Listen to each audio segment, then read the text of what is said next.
Welcome to Handmade Happenings. I'm Marissa. Today I'm working on a project for my dollhouse. So I used to have a doll room that sat basically right where I am currently sitting.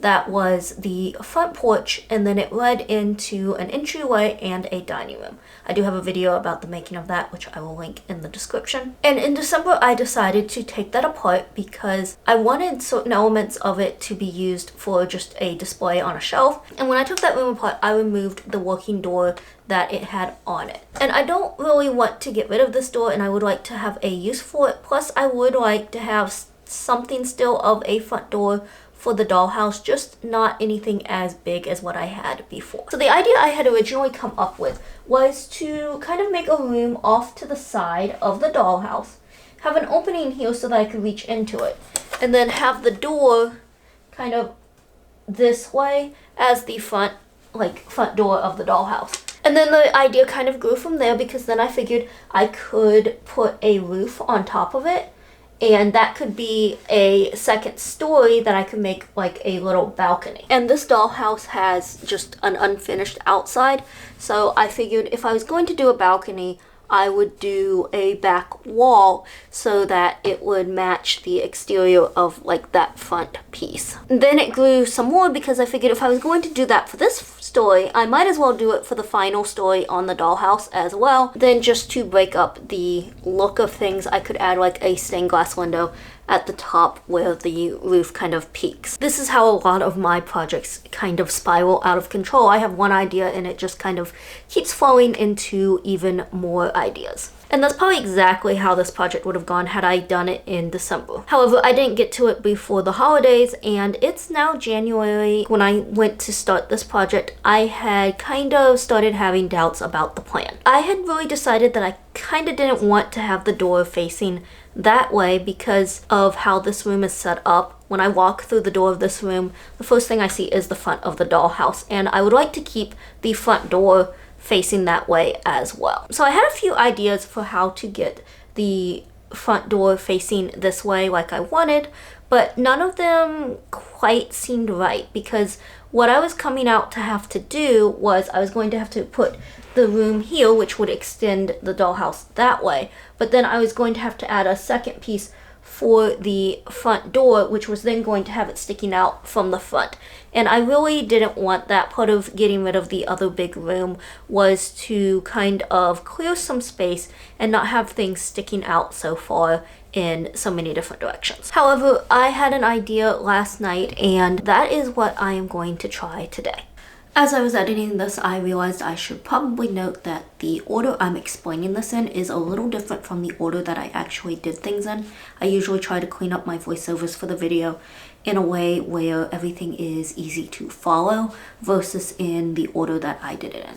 So if you're looking at the video and you think that it seems a little out of order, it's because it is. I started with the lower room, and by cutting the pieces out of foam board from Dollar Tree. For this, I cut 2 floors, 2 side walls, and 4 front and back walls. And yes, I did say 4 front and back walls. It will make a little more sense as I go along. Now, I'm making this room based on the size of the dollhouse that I am putting it next to, so it's approximately 16.5 inches deep, 11 inches wide, and the walls are 16 inches tall. Once the pieces were cut out, I started preparing them all. One of the side walls is an outer wall, and so on one side it needs to look like the outside of a house. I decided to create a light brick look. That way I didn't have to paint the foam board, which tends to cause it to warp, or put scrapbook paper on it, which would require me to go out and get scrapbook paper. So to create that look, I took the point of a mechanical pencil with the lead pushed in and scored horizontal lines every ½ inch. I then made vertical lines every inch apart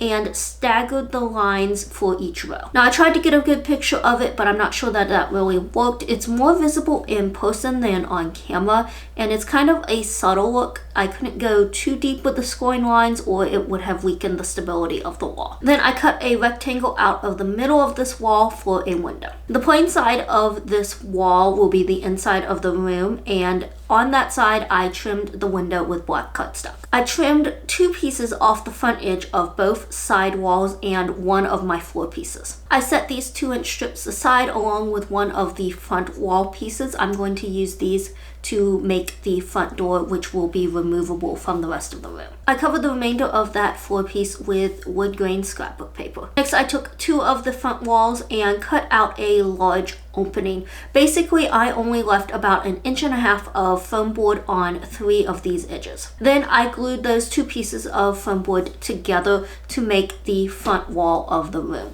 And this is for extra strength since there's a large opening and I am putting a second story on top. I took all 4 of the walls, so the front, the back, and both sides, and covered the top half of one side with scrapbook paper for the inside of the room. Now I could assemble the room, so I glued one side wall on top of the floor, then glued in the front and back walls, and they glue right into the corner that was formed and give support to the wall that's already been glued to the floor. And I used hot glue for this, which dries quickly, which is great because I'm not having to hold the walls in place, but also a problem because then I have to work really quickly, especially on that last wall. To make shutters for the window, I cut 2 rectangles of foam board, covered them in brown cardstock, and glued them on either side of the window. I also cut a strip of foam board, added the brick texture to it, and glued it to the bottom of the window for a ledge.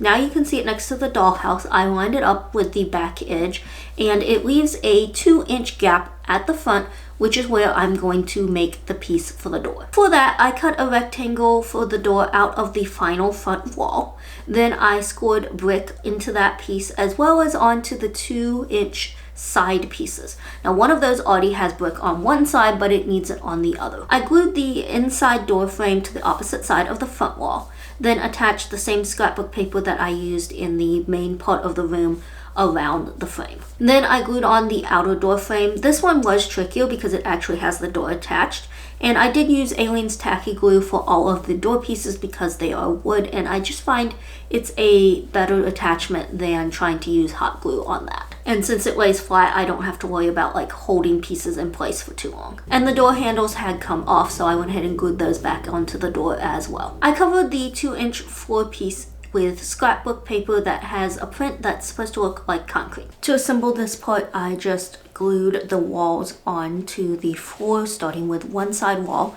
then doing the middle one and ending with the remaining side. Now that the piece is finished, it just slides right in front of the room. This way I can have the look of a front door, or it can be removed so that I have easier access to the room behind it. Now moving up to the balcony. I already have the floor cut out and I covered it in a wood scrapbook paper. Then I cut the back wall, again based on the wall of the dollhouse, including cutting out a window in the same spot. And of course this wall needs to match the lower wall, which means scoring that brick pattern onto it. I also made shutters and a ledge to add around the window for the same reason. I cut 2 strips of foam board and glued one onto the back of the wall along the top edge, with most of the strip extending up above it. I then scored the brick texture onto the other piece before gluing it to the front. And this creates a bracket which I'll use later for extending the wall up to the 3rd floor. I decided on solid railings for the balcony just to make things simpler. So I cut a rectangle 6.5 inches tall in the length of the floor. I then added 1/2 inch trim around the edges and a smaller rectangle in the middle.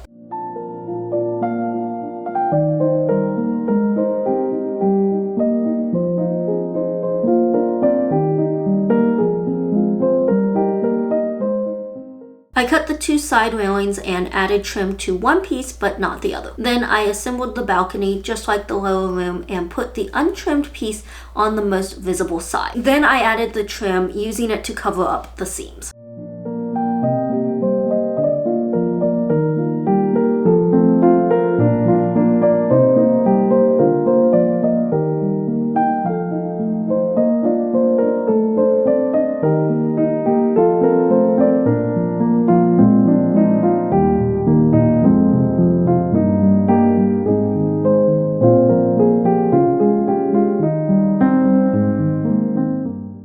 Balcony in place on top of the lower room. I had originally planned to glue it because I thought that it might need the stability of having it glued in place.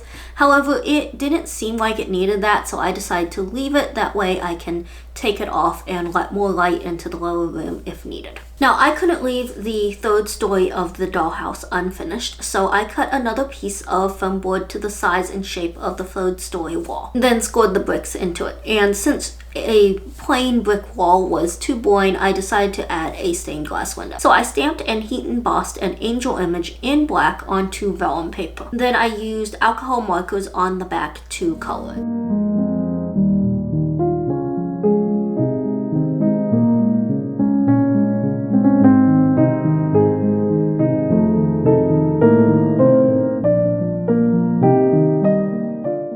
I cut an oval out of the wall, glued the vellum onto the back of the wall, and then added black cardstock around the opening on the front for trim.